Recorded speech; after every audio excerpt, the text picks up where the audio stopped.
এই বিজি লাইফে একটু ডিফারেন্ট টেস্ট খুঁজে পেতে ঘুরে আসতে পারেন এই ওয়েল ডেকোরেটেড রেস্টুরেন্ট থেকে।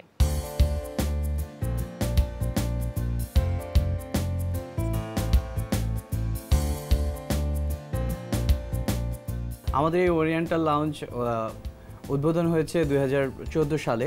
ওরিয়েন্টাল লাউঞ্জকে আমরা 3টি ভাগে ভাগ করেছি। সেই 3টি ভাগের মধ্যে হচ্ছে অ্যারাবিক, সুইডিশ এবং হচ্ছে আমাদের রাশিয়ান। ফ্যামিলি গেস্টরা বেশিরভাগ হচ্ছে আমাদের যেই রাশিয়ান যে সাইটগুলো, রাশিয়ান যে ডেকোরেশনটা তারা খুব বেশি পছন্দ করেন। এবং সুইডিশ যে ডেকোরেশনটা করা হয়েছে সেটাতে অবশ্যই আমাদের ইয়াং জেনারেশনটা খুব বেশি পছন্দ করে। তো সেক্ষেত্রে আমাদের ইয়াং জেনারেশনের জন্য কিছু আমরা ফুড নিয়ে এসেছি, যেটা হচ্ছে খুব রিজনেবলের মধ্যে, যেটা আমাদের স্টুডেন্টরা সবসময় এটা ক্রয় ক্ষমতার মধ্যে থাকবে। আর ফ্যামিলি গেস্টদের জন্য আমাদের কিছু ফ্যামিলি প্যাকেজ রয়েছে, যেটার জন্য একবার কেউ আসলে পরবর্তীতে সে বারবার আসতে ইচ্ছুক হবে। আর ফুডের কথা যদি বলতে হয়, বর্তমানে বনানীতে যদি বলি আমরা বেস্ট ফুড এভার, এখানে আমরা 3টি আইটেমকে খুব বেশি প্রাধান্য দিয়েছি ফুডের মধ্যে। সেই ফুডের মধ্যে হচ্ছে 3টির মধ্যে একটি হচ্ছে রয়্যাল গ্রিল প্লাটার, একটি হচ্ছে কাবাব আইটেম, আর অন্যতম হচ্ছে স্টেক। স্টেকের মধ্যে কিছু জিনিস রয়েছে, যেটা হচ্ছে রিভার স্টেক, স্যালন স্টেক। ফিশের মধ্যে যে আইটেমগুলো আমরা রেখেছি সেটার মধ্যে স্যালমন ফিশ, কোরাল ফিশ এবং হচ্ছে আমাদের অবশ্যই লবস্টার।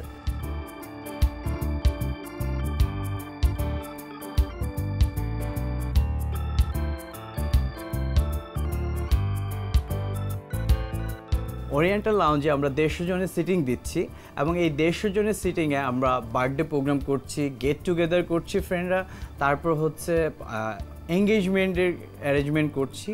এখন পর্যন্ত যারা আমাদের ওরিয়েন্টাল লাউঞ্জে আসেননি তাদেরকে সুস্বাগতম। অবশ্যই একবার এসে আমাদের ফুডগুলো টেস্ট করে যাবেন।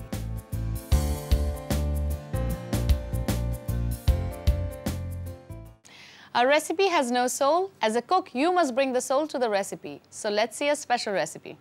আজকে আমি তৈরি করে দেখাবো oriental royal grill seafood. প্রথমে আমাদের এটা করতে যা লাগবে: বয়েল ভেজিটেবল, লেবু, lettuce leaf, cucumber, white pepper, celery leaf, paprika powder, butter, লবণ, garlic chop, mustard paste, olive oil এবং sultana fish, red snapper, pomfret, king prawn, squid fish. তাহলে দেখি নেই আমরা কিভাবে এটা তৈরি করতে হয়। প্রথমে আমরা লেমন জুস দেবো, এর মধ্যে পরিমাণ মতো যতটুকু লাগে আর কি। হোয়াইট পেপার, কালারটা একটু ভালো করার জন্য আমরা পাপরিকা পাউডার ইউজ করলাম। পরিমাণ মতো লবণ দিলাম, গার্লিক চপ দিলাম, মাস্টার্ড পেস্ট এবং অলিভ অয়েল। মশলাটাকে ভালোভাবে মিশিয়ে নেব, সুন্দরভাবে করে নিলাম। এবার আমরা এটা ভালো করে সুন্দরভাবে এটাকে ম্যারিনেশন করব। এবার আমরা পমফ্রেটকে ম্যারিনেশন করছি।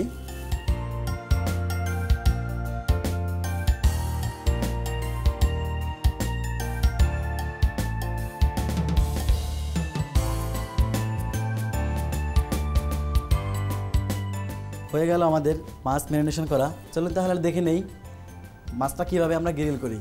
প্রথমে গ্রিলারকে ভালোভাবে হিট করে নেব এবং এর উপরে অলিভ অয়েল দেবো, যাতে করে মাছটা গ্রিলে ছাড়ার পরে গ্রিলার সাথে লেগে না যায়। খুব ভালোভাবে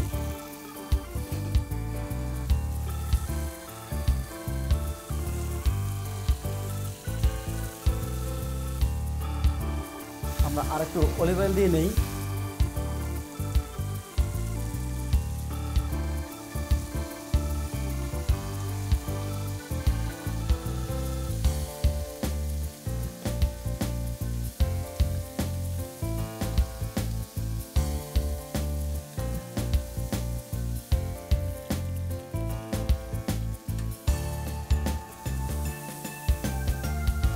আমাদের কিং প্রনটাও হয়ে গেছে।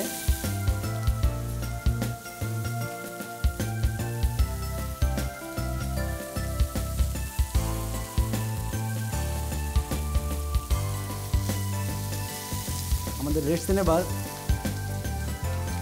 ফুল কুক হয়ে গেছে, পমফ্রেটটাও ফুললি হয়ে গেল।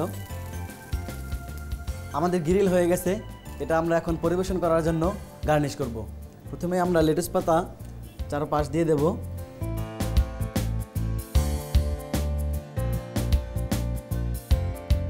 এটাকে স্মোক করার জন্য আমরা একটু অলিভ অয়েল ইউজ করব।